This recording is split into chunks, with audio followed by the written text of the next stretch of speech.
Welcome, Gary. Thanks for coming along and having a chat about your accomplishments as an ultra distance runner. And we've been listening to you over the years going to the Marathon des Sables. Oh, And yes. yes. Now, where is that exactly? It's in the northern part of Sahara Desert.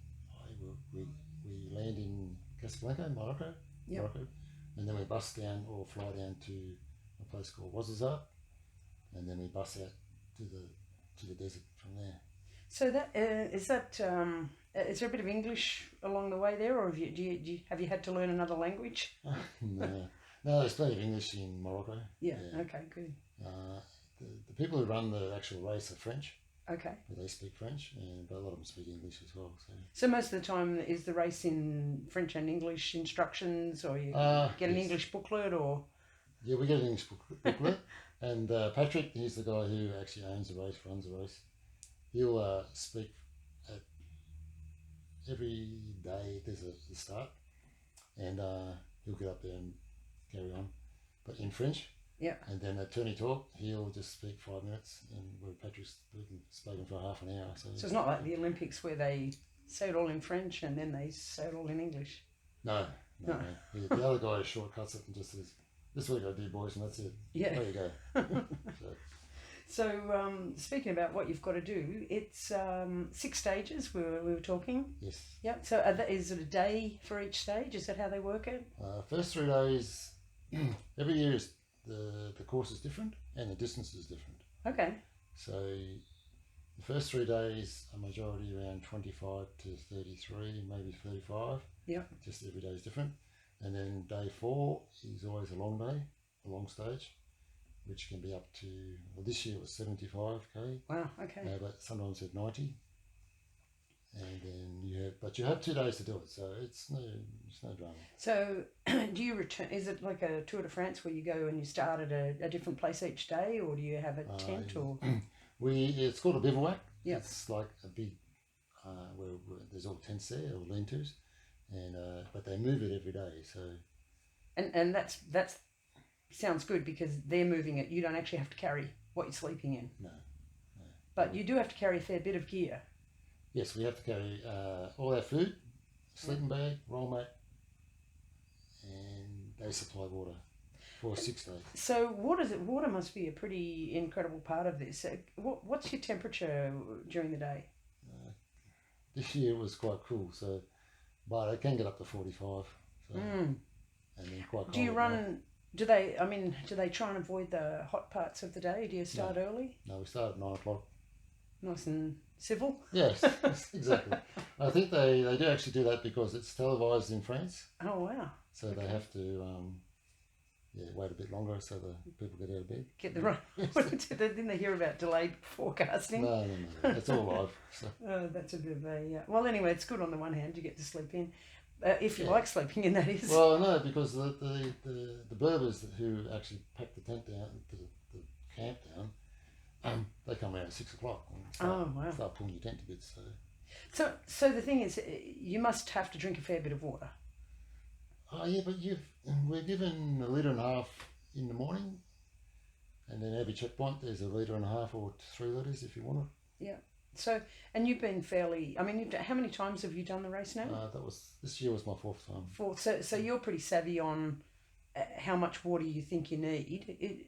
Would that be something that you've learned over the races? Not this one particularly. I mean, a lot of ultras that I've done a couple. You get to know. It's done a lot. You get no, not really. You get to know what your body needs and what it doesn't need, Yeah. and then you sort of learn to read your body. Have you run out of water on any of these stages in the? One I got close to running out, but I've only had a couple of minutes to go or something. So oh, that's not too bad. wasn't too bad. So. You're not one of those desert things where you're crawling along, No. looking for the. No, there's plenty of staff on hand. Okay, good. People have had medical issues and. So that's the another question I was thinking. Well, okay, so if you run out of water or if you're having a bit of a bad day and you've got 6 stages, if you don't finish a day, are you out of the race or you are? Okay, so you have to finish all 6 stages. Okay, so and is there I I assume there's a cut-off every day? Yeah, every day there's a cut-off. Yeah, I was not exactly sure when it is. Yeah. Well, But, thankfully you haven't had to find out. No, but people actually walk this race. Okay. There's enough time to actually walk it. Be a good walker though. Yeah. You know, yeah. But there's like this year there was a guy who was 80. He did it. Oh wow. And a blind person. Yeah, him and his. With a helper. Yeah.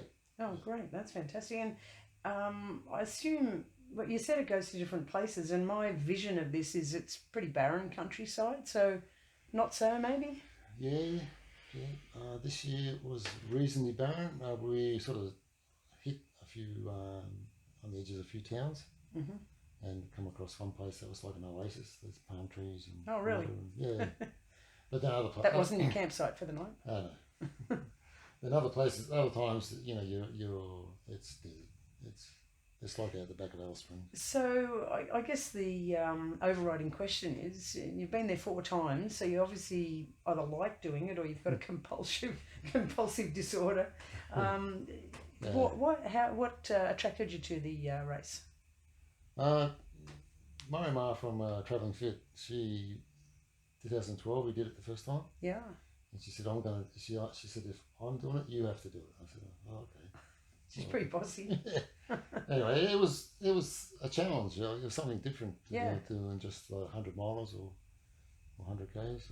So yeah, that's certainly a challenge. I mean, you've got the travel to get there, which is a little bit tricky. I mean, it's not like on the common flight routes. No, well, the first year we did it, we knew nothing what we had to take, what we had to, but now it's quite easy. Yeah. Oh, absolutely. I mean, I suppose that's the attraction of going back. You're a bit familiar with what's coming, and you're sure. And so, do you meet people? Is there a bit of camaraderie? Yeah. Each tent there's 8 people to a tent. Okay. And they usually put the Australians together. So this year we had Australians, New Zealanders, and South Africans in our group. Right. So we had 3 tents this year. How big's the tent? 8 people. You can squeeze 8 in. 8 people. Just like a bunk room. Well, no, it's just a lean-to. It's just like that. And you just have sticks holding it up. So if the wind's blowing from that way, you drop that side. If it's blowing that way, you drop this side. And of course, there's always a lot of dust. Yeah, I was going to say, so have you been in any dust storms? Did you have any problem days?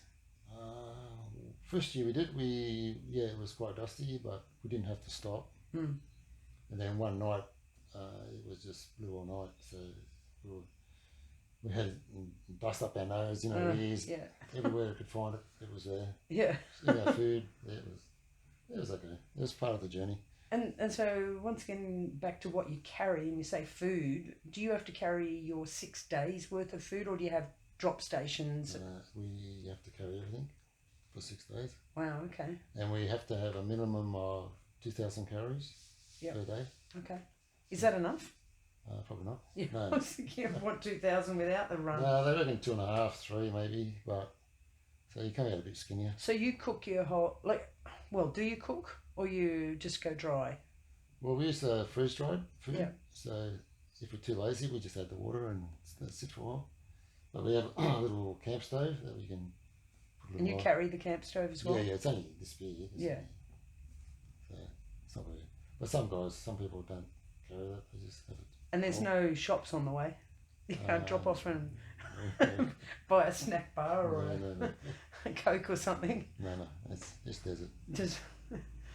Yeah, well, so you got to carry all your food. They bring the tents. What about your clothing or your shoes and socks? Do you try and do the whole lot with one set of shoes, or have you got? I do. Otherwise, because you've got to carry it. Yeah. If you can't carry it, you don't take it. So. Do you see many people that are overstocked and they're carrying them, and you sort of have a bit of a chuckle? Well, no, not really. But you see, by day 3, people are throwing stuff out of their bags. It's just getting too heavy. It's a long way. So what's the total distance? Does that change every year? Does it? That changes every year. This year was 245. Sometimes it's 250. So yeah. Yeah. So that's a. I mean, it's a long way in anybody's running calendar. I don't know how long it'd take me to run 250 k's, but 5 weeks or more.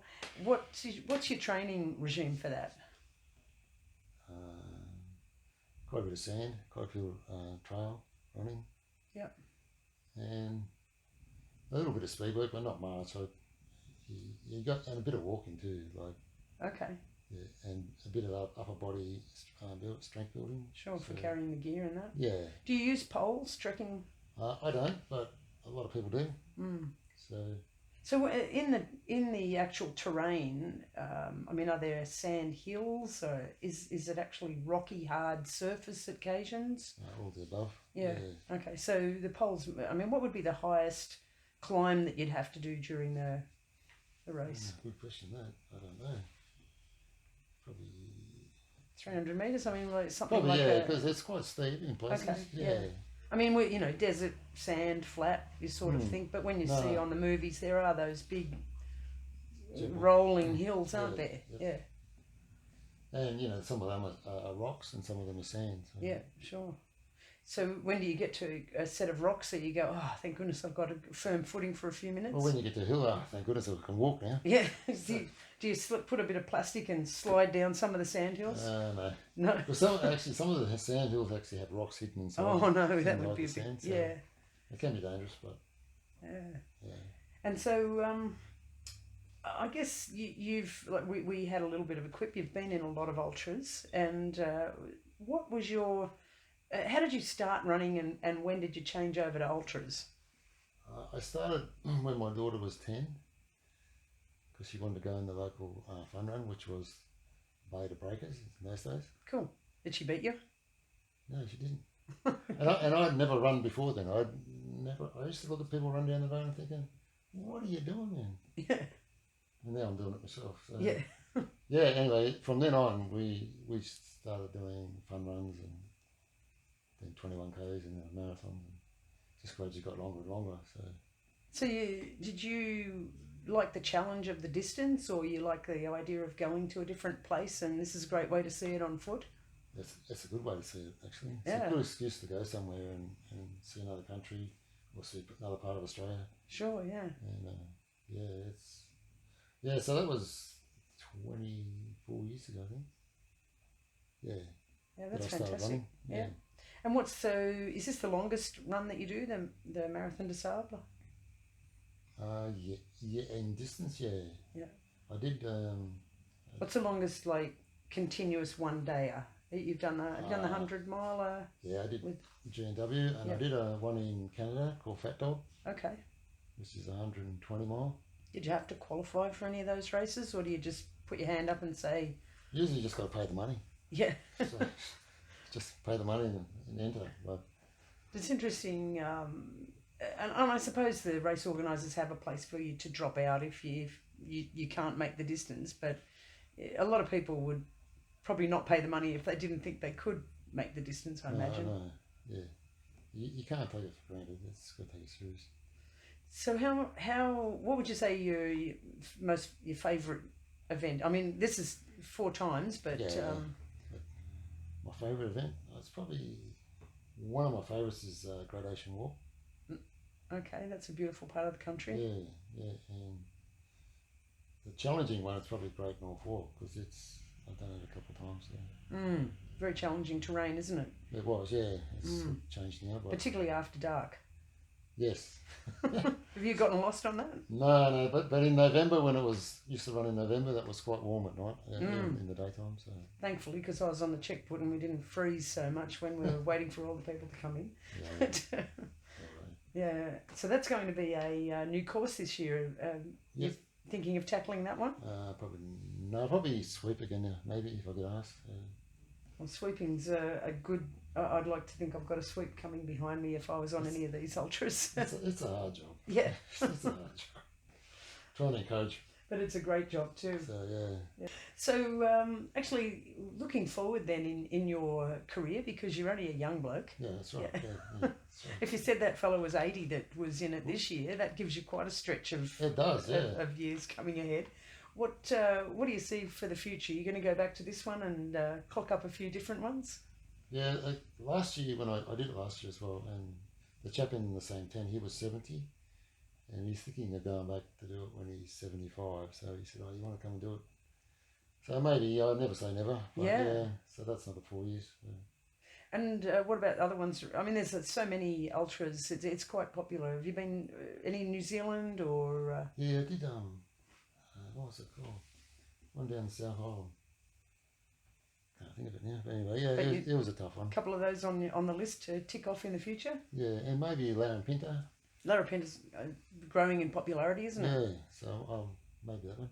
And also a wheelbarrow race. I'm thinking of doing a wheelbarrow race up in Mariba in Queensland. Okay, and you have to carry the wheelbarrow, or you? No, we have to push it 140k. Wow. Okay, and I 3 days. hope that's a fundraiser because yes, seems like a rather interesting thing to do. Yeah, this year they raised $140,000. Wow. So, oh, that's great. Run by the Mariba Council up in Queensland, west of Cairns. They run it they've been running now for 15 years, I think. Anything in the wheelbarrow? No, it's empty, and good. they supply the wheelbarrow, so everybody's even got the same pressure in the tyres. I assume so, yeah. So you can't doctor it. No, okay. Your own wheelbarrow, and then so you can either do a team event or a duo or. And how far do you push this wheelbarrow? 140k. 140k. But it's 3 days, so the set distance every day. Yeah. And so as I say, last year they were 140 grand. All goes back to community. That's fantastic. Yeah. So you can see you don't have to be crazy to be an ultra distance runner, but it does help. It does help, yeah. Yeah. And but it gets you out of the house, gets you off the couch. Absolutely, for a long time. Yeah, but and often people say, well, why don't you just go on a normal holiday? I said, well, it's only for 1 or 2 days. Yeah, and then you can have the holiday afterwards and feel totally guilt-free. Well, I feel free anyway, by the days. But yeah, that's good. No, that's fascinating, Gary. Thanks for sharing some of your stories with us, and good luck in your future ultras. Thank you. But if any of our subscribers, video watchers, have any questions, I'm sure that you'd love to help them get themselves into the ultras. And meanwhile, if you could like the video, hit the bell. It'll give you some notification that the video's online, and subscribe to the channel. We'd love to hear from you. Thanks for watching. Thank you. And thank you, Gary. Thank you.